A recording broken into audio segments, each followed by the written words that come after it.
Hey there, mamas, papas, and leaders of the next generation. Welcome back to Day 2 Insights for this year's Adventure Camp. Yesterday, we started the conversation on the story of Nehemiah and how we learned from him how to build. How do you build up others and how do you build up the world around you? Well, today, we're going to be introduced to the enemies of what allows you to build. What breaks you down? Discouragement, anxiety, fear, and defeat. What happens when those voices come around you? So, in this take-home insight, you're going to get 3 things. You're going to get a real life story, you're going to get real life application, and lastly, you're going to get a secret word. Remember that secret word and stay tuned because it's a quick way for your camper to earn another token tomorrow.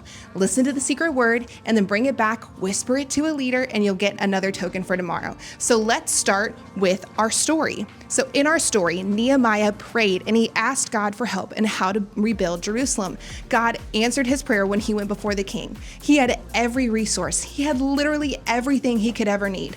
But that's when the enemy found out. Tobiah the Ammonite heard of what was about to happen to Jerusalem. And remember, Jerusalem was a war zone. All the enemies around them were trying to take it over. So they were going to do everything they could in order to inspire discouragement. That is going to be the number one tactic the enemy uses against your camper in this world is fear and discouragement.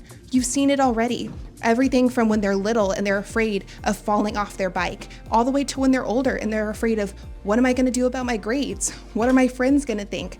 All of those things, fear is a real enemy of your camper. So what do you do when those enemies' voices come around you? You do what Nehemiah did, and you point back to the Lord.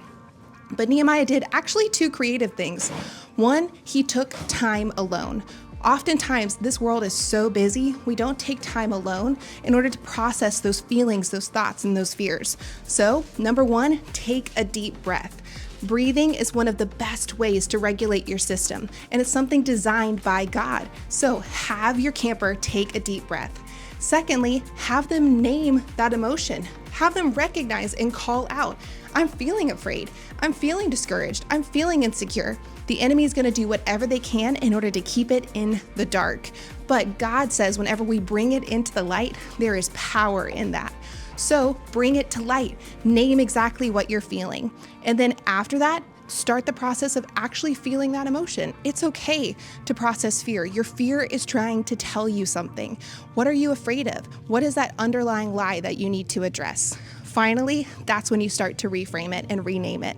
In this case, Nehemiah pointed back to God. He said, God, you are the one who is in control of this. You are my strength. He put it back to him because he was able and capable to help handle the situation.